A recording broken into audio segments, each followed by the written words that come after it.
जीतन राम मांझी जो कि केंद्रीय मंत्री हैं, उन्होंने भी आरोप लगाया है प्रशांत किशोर पर कि धन खर्च करके उन्होंने ये चुनाव जीता है। क्या कहेंगे इस पर आप? आपने अपने आप को, बेटा को, बहू को, सबको आपने मंत्री और संतरी बना दिया। आप ये बताइए कि आप क्या किए महाराज? बड़े नेता जैसे गिरिराज सिंह, वो जी, पलटते ही बोले हारने के बाद कि अब बेंगलोर बना के दिखाएं। बच्चों को सरकारी स्कूल में भी एक ऐसा जगह मिल पाएगा जहां पर बच्चों को की जो शिक्षा होगी वो गुणवत्तापूर्ण मिलेगी। अरे भाई मेरे गिरिराज बाबू, आपसे एक निवेदन है, आप 15 साल 10 साल मिनिस्टर रहे, आप अपने कम से कम काम पर बताइए। नमस्कार, मानी मैं हूँ आपके साथ प्रीति और आप देख रहे हैं सच टॉक्स। 15 मिनट देखिए, के बाद बांकीपुर विधानसभा उपचुनाव में कीजिए मेरा प्रशांत किशोर की जीत के बाद प्रशांत किशोर जो है वो लगातार एक्टिव मोड में नजर आ रहे हैं और कई वादे और भी अब जनता से कर रहे हैं।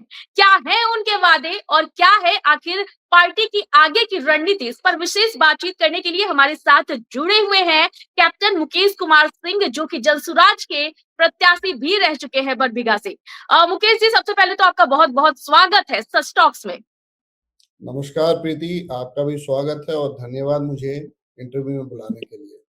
जी, मुकेश जी, ये बताइए कि प्रशांत किशोर अब लोगों के बीच में जा रहे हैं। ऐसा तो कहते हैं कि जब नेता जीत जाते हैं तो जनता को भूल जाते हैं, लेकिन प्रशांत किशोर जो है वो जनता के बीच जा रहे हैं और उन्होंने एक नया वादा कर दिया है कि वो 10,000 लोगों को, युवाओं को रोजगार देंगे।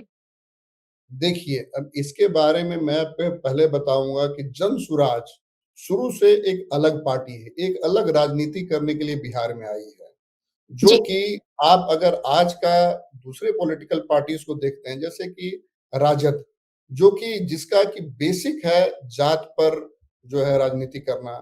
दूसरी पार्टी को लेते हैं भाजपा, जिसका कि बेसिक राजनीति जो है धन पर कहीं न कहीं टिका हुआ है। तो जनसुराज एक ऐसा विचार लेकर आया जो कि बोलता है कि हम मुद्दों पर बात करते हैं, और मुद्दे क्या हैं?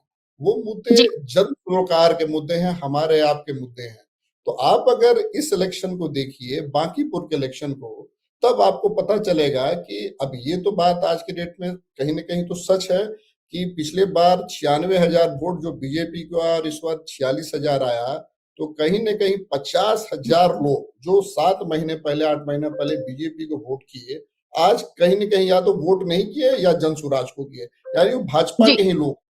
तो इसका मतलब कि ये लोग जो हैं वो लोग हैं जो कि इन मुद्दों पर आज ज्यादा बात करना चाहते हैं और इन मुद्दों पर ज्यादा विश्वास करना चाहते हैं, जो मुद्दे उनको इफेक्ट करते हैं। और वो मुद्दे क्या हैं?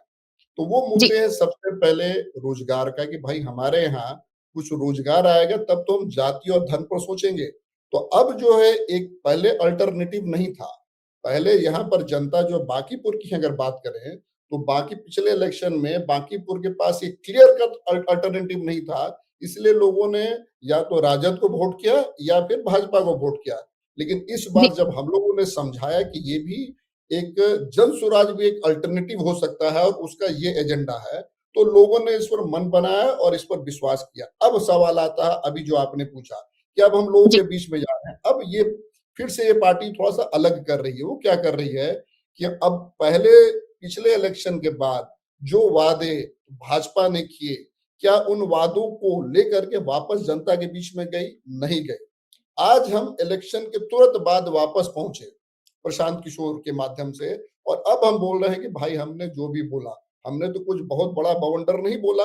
हमने बोला जी, 3 चीज प्रशांत किशोर ने बोला था कि शिक्षा जो होगा, जो स्कूल चल रहा है, उसको सबसे बढ़िया सुदृढ़ करेंगे, पहला। हुँ, दूसरा, कि जो आपका जो 1100 रुपया का पेंशन मिलना है वो घर घर मिलेगा, जो जो उसके लिए जो आदमी इंटाइटल्ड है उसको 1100 मिलेगा, उसकी जिम्मेदारी हम लोग लेते, घर से नहीं देंगे, लेकिन हम लोग जी, इंश्योर करेंगे कि सरकार दे दे।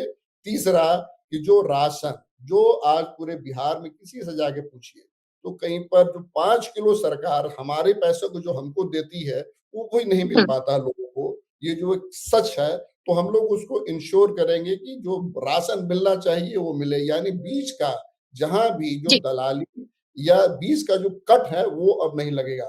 इन इसके अलावे अब एज ए बोलिए कि रिस्पॉन्सिबिलिटी ये जन सुराज ने लिया, प्रशांत किशोर ने लिया है, कि बोला है कि 10,000 लोगों को हम कोशिश करेंगे कि हम उनको कहीं न कहीं रोज़गार दिल पा पाएँ, जिससे कि एक हम पर भरोसा तो करिए कि जो हम बात करने आए, वो काम की बात करने आए हैं। हम नहीं बोल रहे हैं कि आपको बांकीपुर में मंदिर जो है उसको और सुंदर कर देंगे या नया मंदिर जी। बनाएँगे या फिर हम मुकेश जी, ये सभी बताइए धर्म और कि जाति प्रशांत का किशोर मतलब ने ये भी कहा है कि हमें बस 2 से 3 महीने दीजिए, तीसरे महीने के बाद से मेरा काम शुरू हो जाएगा। और स्कूलों को लेकर के जो वादे प्रशांत किशोर ने किए थे, उसे लेकर भी उन्होंने कहा है कि वो भी इस पर काम जल्द से जल्द शुरू करेंगे और 1 से 2 साल में जो उन्होंने वादा किया है स्कूलों को लेकर, सरकारी स्कूलों को लेकर, वो भी पूरे हो जाएँगे। आपको लगता है क्या कि इतनी जल्दी से मतलब विकास का कार्य जो है वो तेज़ी से बढ़ेगा कि बच्चों को सरकारी स्कूल में भी एक ऐसा जगह मिल पाएगा जहाँ पर बच्चों को की जो शिक्षा होगी वो गुणवत्तापूर्ण मिलेगी?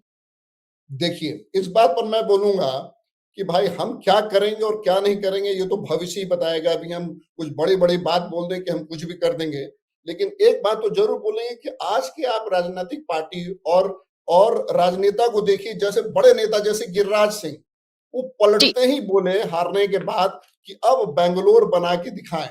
अरे भाई मेरे गिरिराज बाबू आपसे एक निवेदन है, आप 15 साल, 10 साल मिनिस्टर रहे। आप अपने कम से कम काम पर बताइए। आप बेगूसराय आज जो है, उनके बोलते ही लोग आज तो सोशल मीडिया का ज़माना है, लोग तो चुप जी। रहते नहीं हैं, पलटते ही पूछे कि गिरिराज दा, बेगूसराय के बारे में आप बताइए कि आपने क्या किया? और हम लोग भी पूछ रहे हैं। खैर, बात जब हम पर है तो हम जवाब मुकेश देंगे। जी, अब जीतन राम इस मांझी जीतन राम मांझी जो कि केंद्रीय मंत्री हैं, उन्होंने भी आरोप लगाया है प्रशांत किशोर पर कि धन खर्च करके उन्होंने ये चुनाव जीता है। क्या कहेंगे इस पर आप? इसी पर बताते थे कि ये जो आज क्यों बांकीपुर इस तरह से पलटा जनसुराज के तरफ क्योंकि जो राजनीतिक पार्टी इसी चीज पर अभी तक जीते आई है कि भाई हम अगर हार गए तो उनको ब्लेम कर दें कि आप आगे अब बैंगलोर बना के दिखाइए आपने पैसा खर्च जी। किया अरे आप पहले अब जो है लेकिन हम लोग अब ब्लेम गेम पर नहीं है हम लोग ये बताने आए हैं जो नया काम हो रहा है कि भाई हम क्या कर सकते हैं और आप हमसे फिर से 3 महीने बाद इंटरव्यू लीजिएगा और हम आपको एक प्रोग्रेस रिपोर्ट दिखाएंगे कि 3 महीने में हमने ABCD काम किया लेकिन आज हम आपके माध्यम से कम इन नेताओं से तो पूछेंगे भैया ठीक है धन खर्च किया ठीक है हम मान लेते हैं लेकिन आपका जो बेसिक काम है जिस चीज के लिए आप मिनिस्टर जीतन राम जी आपने अपने आप को बेटा को बहू को सबको आपने मंत्री और संतरी बना दिया आप ये बताइए कि आप क्या किए महाराज आप गिरिराज जी से पूछेंगे कि सर आप बताइए कि बेगूसराय में आपने क्या बदलाव किया तब आप हमसे आइए पूछिए बांकीपुर का लेकिन बांकीपुर से पूछने के लिए सिर्फ एक आदमी इंटाइटल्ड है उसको बोलते हैं बांकीपुर की जनता जिसको हम लोग अच्छी तरीके से उनके जो सवालों का हम जवाब देंगे और उसी के लिए पहली बानगी थी जो प्रशांत किशोर ने कल बोला कि 10,000 लोगों को हम लोग नौकरी देने की कोशिश करेंगे और ये भी बोला कि भैया उनको बिहार में तो हम दे नहीं सकते अभी नौकरी क्योंकि जी। बिहार में आपके पास कुछ काम नहीं है इसीलिए नौकरी अभी कोशिश की जाएगी बाहर देने की और जिस दिन हमारी यहाँ पर व्यवस्था बनती है जन स्वराज की व्यवस्था बनती है ये हम लोग आपको 100% बोलते हैं कि ये लोग जो बाहर काम करने जा रहे हैं उनको घर में ही काम मिलेगा क्योंकि हम लोग का बेसिक यानी कि एजेंडा आप है कह रहे हैं कि पलायन रोकने की जो कोशिश है वो प्रशांत किशोर करेंगे?